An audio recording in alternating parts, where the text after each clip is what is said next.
Welcome to Gratitude Gang. baby. Only way out now is in a box. In a box? In a box. Oh, in a box. Right.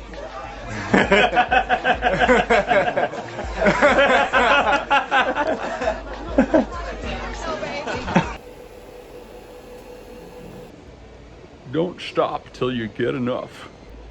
Show them how funky strong is your fight. It doesn't matter if you're wrong or right. With that important message from our sponsors being said, let's round up the morning. These are the T-Rex claws. Rah. You can print them on a small printer, but yes, this is to go with the big T-Rex. Guitar snake, almost done. Small T-Rex skull. Somebody ordered a really big Elon, so we made it. Of course, a David. We are just cranking these guys out. Nosferatu, this is for a fan, actually. Gratitude Gang, thug. And of course we made the tentacles for this octo. Oh, so this has been the coffee cup from the bad place. Let's just put it that way. We're getting it printed, should be done in like a day or two or something like that. And the coffee lid is getting printed as well. It's gonna be fine, but just sometimes these things are so annoying. I'm not the first person to talk about this, but have you ever noticed that, things so annoying. Have you ever noticed that melodies have gotten much simpler and a lot of times melodies and songs basically just don't exist anymore? I'm talking about the SoundCloud rap and stuff where it's like, Gucci gang, Gucci gang, Gucci gang, like that's not a melody. So in songwriting spaces, especially when I was doing it, there was a real thought that you can't make melodies complex because they won't be catchy. You know, everybody from Blink-182 to the Backstreet Boys were basically writing these like nursery rhyme melodies. I want it that way is not very different from Mary had a little lamb. But think of some of the most iconic melodies from say 70, 80 years ago, something like that. Singing in the rain, I'm singing in the rain. Or somewhere over the rainbow.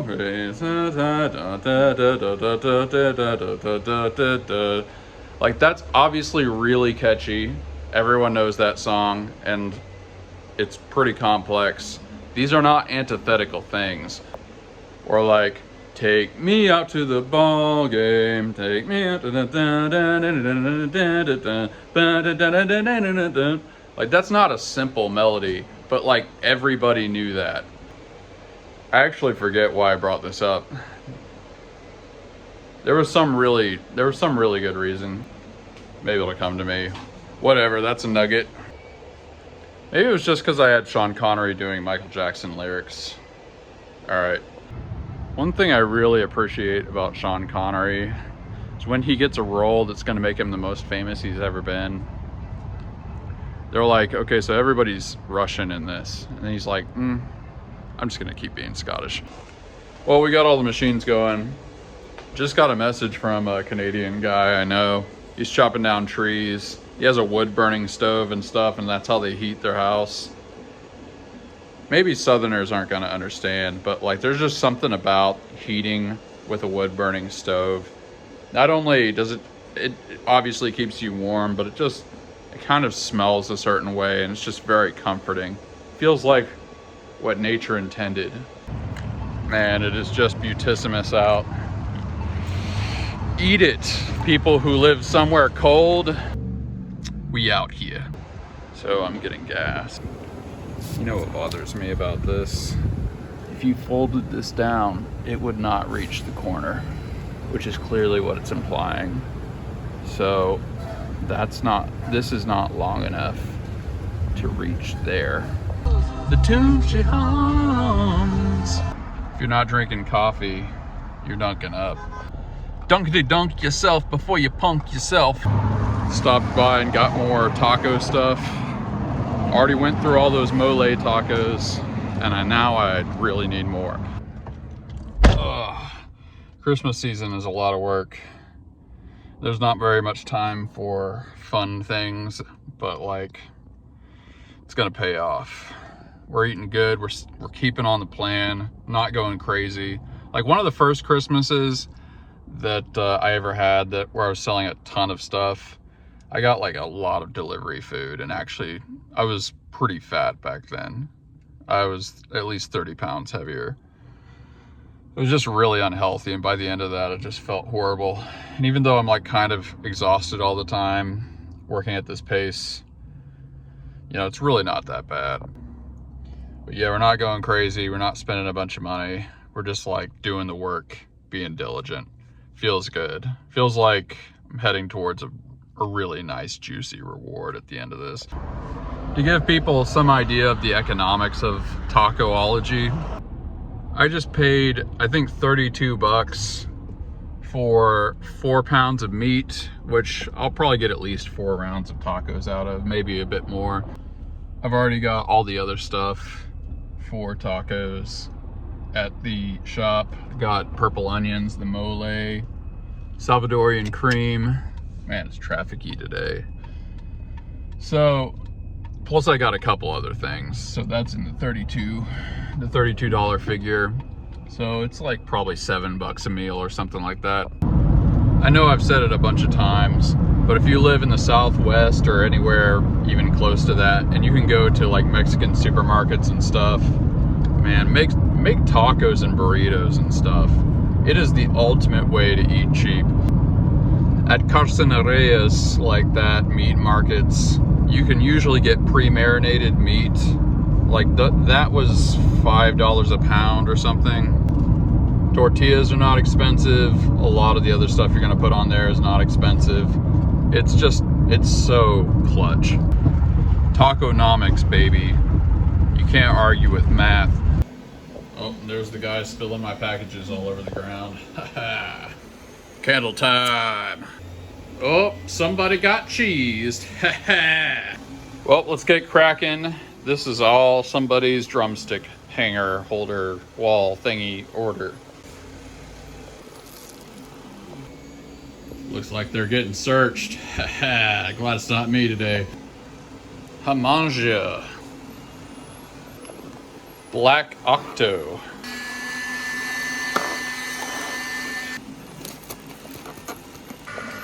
Shiny frog dish. Check out this golden octo, so shiny. Here's the golden otter dish.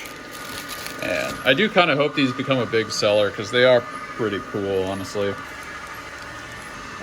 Look at that. Scully boy. Gray Einstein. Here we go, a rare silver moai. Check this out, red moai. This one's pretty cool, bronze Gandalf. You knew it was coming. Little pug dish right here.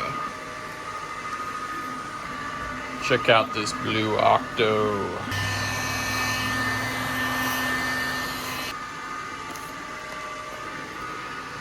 This is a big Chihuahua dish, actually in black.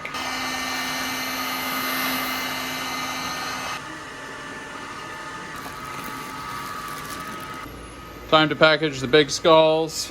T-Rex. Everyone gets a cupcake. Here is skull number 2. Take a look at that beauty. Oh, gorgeous. Oh. I'll try and make this short, but I was just listening to this like psychology interview podcast thing, and it was really good stuff. So this guy who's about 32, I feel like I need to go somewhere quieter. There we go, that's better. This guy who was 32 basically had really abusive parents, and this guy was going through all this stuff, and the interviewer who was talking to this dude was basically like unpacking all these things and like showing the person what their motivations were based on the abuse that they had like kind of endured and stuff. And it's like they had connected all the dots, and it's like, oh, this is why you're doing that. This is why you're saying that. This is why you didn't think of this thing when I asked for this. And so it's a little bit cathartic towards the end. It's like, okay, we figured it out. And after all that, the guy being interviewed is like, well, I guess I have worse problems than I thought. Don't misinterpret this. Like, I had a lot of sympathy for this guy, and part of the reason I'm saying this is in a lot of ways I could sort of see myself in this guy. And he probably got a lot of good content out of this interview. I guess the thing I'm trying to say is you definitely want to understand the problems. You want to understand where your tendencies come from so you can sort through it and sort of choose who you are in a more meaningful way and what you're working towards and understand your motivations. But at the end of all of that, which is work you should do, you need to realize that you need to be the hero in your story. Like, knowledge is not really enough. At the end of the day, it's like, am I really tearing this shit up? Like, think about this. Think about somebody that steals everything from you. Like, somebody just flat out robs you, you know? As a man, what do you do if you encounter that dude who robbed you? Like, as a man, you should want to beat the shit out of that guy.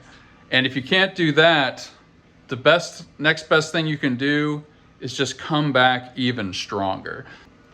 You know, I came up from a messed up enough family situation, as you guys know, that I was on the Dr. Phil show. Like, you don't get on the Dr. Phil show unless things are really, really wrong. So just think about it. What are you gonna do because of all this stuff that's been stopping you and just taking years from you and all of that? Like, what is the response? What should you want at the end of the day from all of that? Like, the heroic thing to want, and you want to understand, like, I'm not saying brush it under the rug, understand it. But at the end of the day, what you need to do with that is do as much good in the world as you can and live the most kick-ass life possible. Like, one theory of sin in Christianity is the idea that the really bad thing about it, it's deeper than this, but one of the ideas is it's just robbing you. It's like robbing you of your time and of the impact you could make in the world. Like, think about everything that holds society back. It's always like, listen, if there was not rape and destruction and theft, society would be awesome. If people weren't deceitful, if people weren't defrauding each other, like, we would be an interplanetary species by now. Like, who even knows what kind of stuff we could have figured out in all of this time if we didn't have that? So that's how you should think about, like, overcoming those things in your childhood, early life, whatever it is. A lot of you, it's like addictions. You know, I've known a lot of addicts in my life. I've lost, like, my best friend growing up, not too long ago, died of a heroin overdose. Like, all that does is just rob the world of the good you could have done. So I guess this is just my raw reaction to hearing that interview. And I think the guy being interviewed is in a better place. I'm not throwing shade at him. I'm just saying, like, there needs to be this thing of, like, okay, well, I've made it out of the morass. I've, like, pulled myself out of the quicksand. So now what? Like, what do you do then? And it's just like, do as much damage as you can. Like, do as much good in the world. It's like somebody fighting in a war. If you're like already dead or about to be dead, take out as many of the enemy as you can. Like, this is seriously how we should be thinking about things. You've only got so much time, and a lot of it's already been taken from you. So you might as well take out as many of the bad guys as you can on the way out. Here we go, another round of the mole tacos. So good and so cheap. Blackfoot doorstop. Guitar Snake, it's gonna be painted black. Nosferatu. Let's prep these moais. Sharky boy. A David. Another Hamanja. Gandy pipe. Little raptor skull. Sell one of these every once in a while. Man, it's been a long one today, but we've got everything prepped that we need to have prepped to paint. So here's the before. Got moais. This guy's got a very special coloration you guys are gonna like. The Sharky Squad. We've got our raptor skull. David Can. Those guys are black and white fade. And of course we got a a Guitar Snake. And after, got the Stony Boys, Sharkos. Very nice large David Can. Whew, we're really getting into the days where by the end of the day you just feel silly. Like, I'm making a ton of plastic things and I'm painting a lot of things. Like, we are just pumping these little guys out, man. We're just churning them like butter. But we got all these guys. We've got all the geese a-laying. And good news, coffee cup is probably gonna get done. It's looking pretty fine. The lid's most of the way there. Really, it just fills this up and then there's a couple layers above that and then it's done. So that's gonna be fine. Kind of random to say, but this is my 7th Christmas doing the business. And I've never had a community like this while I was doing it. So, I don't know. Some of these Christmas episodes, maybe there's a little less random banter or less fun things we're doing because I got to do so much stuff. But it is very rewarding to have a little community of people, to have the gratitude gang along for the ride on this one. It makes it a lot more enjoyable, honestly. I'm already kind of going nuts. I'm losing my mind a little bit. But it helps reel me in a little bit to know that you guys are here for me. Oof. Honestly, I think the thing I'm looking forward to most is just not having stuff in the seats. Like, it was fun just having like a whole bunch of vintage movie theater seats to sit in. Like I said, this is the 7th Christmas. Every Christmas after things die down a little bit, I do like a really significant cleaning to the shop because there's just bits of plastic and trash and stupid stuff everywhere. I'm grateful for incredible sales. I am grateful for Bitcoin going nuts. Glad I've been accumulating for forever. I am kind of hoping there's a correction, which there probably will be, before it gets above 120, I would say. I think at some point it probably gets into the 80s, the 80,000s, or maybe even the 70,000s. I really wanted to average in my earnings from this Christmas into Bitcoin somewhere in the 70 to 80,000 range, because I'm going to sell when it hits 130 to 140. I'm going to start averaging out of my position. I know not everybody cares about crypto, but a really, really conservative estimate is it hits 130 to 140. I mean, it could get pretty close to 200 if, especially if they do a national Bitcoin reserve, because that will really eat up a lot of supply and drive the price.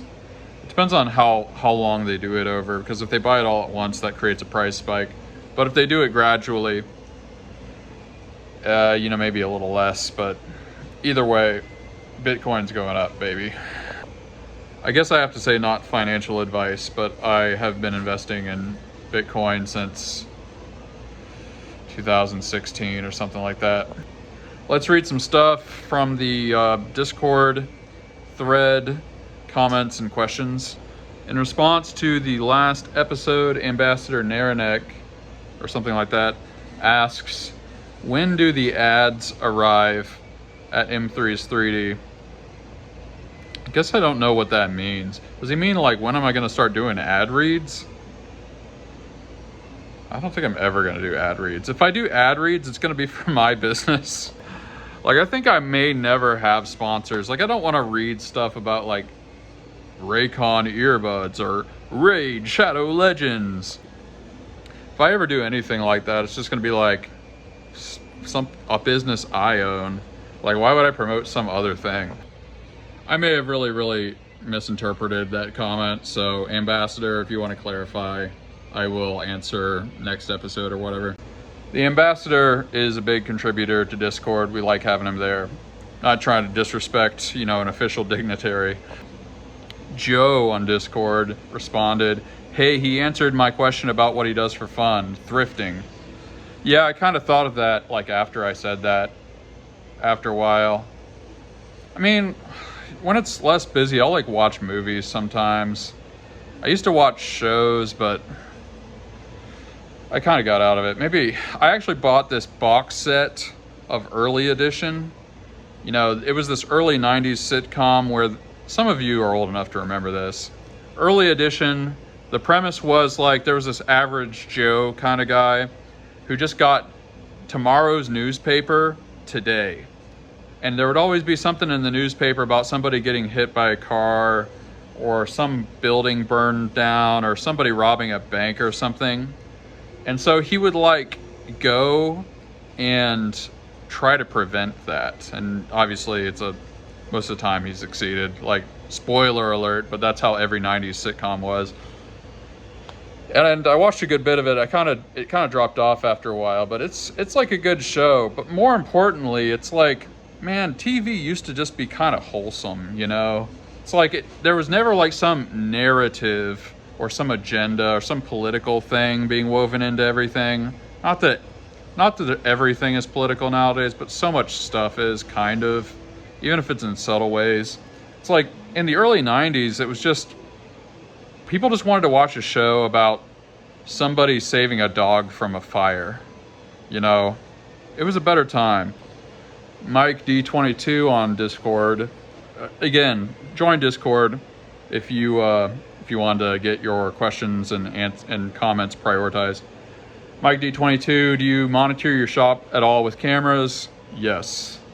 I don't really show them in a lot of the shots. It's like I almost kind of don't want people to sort of know where they are. But Nacogdoches is a pretty safe place, but if you have a shop in any downtown in America, have security cameras. Last one on Discord. The Gold Rush said, I want to know about machine time charge out cost.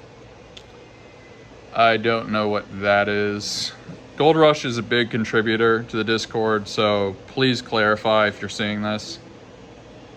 Yeah, I couldn't glean from the comment what he was talking about. On YouTube, Ems Amish, I can't see that well, said, I love thrifting, ! I drive 3 hours and I rarely strike out. Yeah, I think when things get back to normal, I think we're gonna try like once a month to do a thrift trip somewhere cool. It's like, I don't wanna, I'm not trying to just spend a bunch of money, but the road trip episodes are fun. And if you only do it once a month, it's just not a big deal. So we're probably gonna start with going to Tyler, Texas first. But especially if the print-on-demand thing does good and like that's bringing in income and the YouTube videos do good, seems pretty justifiable. Hackzier says, I'm grateful for influential friends that share lots of kindred levity. Always well worded there, Hackzier. And if I'm saying that wrong, please correct me. All right, your boy is really tired. One of the last Jimmy John's jobs I worked at was at the University of Texas Austin campus.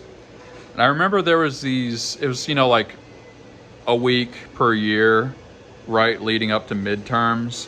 And we would deliver to all these students, sometimes like way late at night. This place, I think, was open till like 2 a.m. or something like that. And yeah, these students would just be cramming. They'd be so like exhausted, and we'd go to the law library and they would have these huge books around, and like you could tell that their brain is aching. I don't quite feel that tired, but I'm about as close to that as I ever get during the year. I really am grateful for the challenge though. I mean, it's just like, man, when you have like a decent little business like I do, Christmases are huge and you just stack up so much money and it feels so good, man. Like I worked 6 years basically to get here. This business has almost died like 3 or 4 times. Literally, like the pandemic, there's the whole episode with the hands, which I've talked about. There's like several other things that came pretty close to killing this business. And somehow we've survived. I've survived. It's pretty much just me at this point. And you guys are kind of part of it too. The Gratitude Gang is part of it. I'm just feeling really grateful, you know? Like, it's a lot of work and I'm really tired, but it's the kind of tired like at the end of, towards the end of a marathon that you start feeling like, man, I kind of did it though. Anyway, time for the Gratitude Gang to rise up. Tell us in the comments what you're grateful for, what the little things in your life that are making things all seem worthwhile. Tell me what you enjoyed about this video. I kind of need to ask for feedback more than I have been, although I do it periodically. I want to understand sort of what you enjoy about this and then kind of reconcile that with what I can do. You know, it's like I can't exactly juggle for you 24/7, I don't know. But I could probably emphasize certain things or do more of some certain things. So always, you know, tell me what I could be doing better. I'm a business person and I serve the customer. And in this case, you guys are both the customer and you're the Gratitude Gang, so you're sort of part of the business. I don't know, it's a complex relationship. But yeah, tell me what you're grateful for, what you're enjoying, what coffee you're drinking, what little things just give you that little spark of joy in the middle of the day. It's time to appreciate things that we don't normally think about that are good in our life, because there's so many things that we should be happy about or appreciate that we just ignore. And that's kind of effed up, man. So tell me in the comments. It's a chance for you to focus on what's good about your life, even if it's not that obvious or you just overlook it. We are the Gratitude Gang, and gratitude is our gang. Peace out.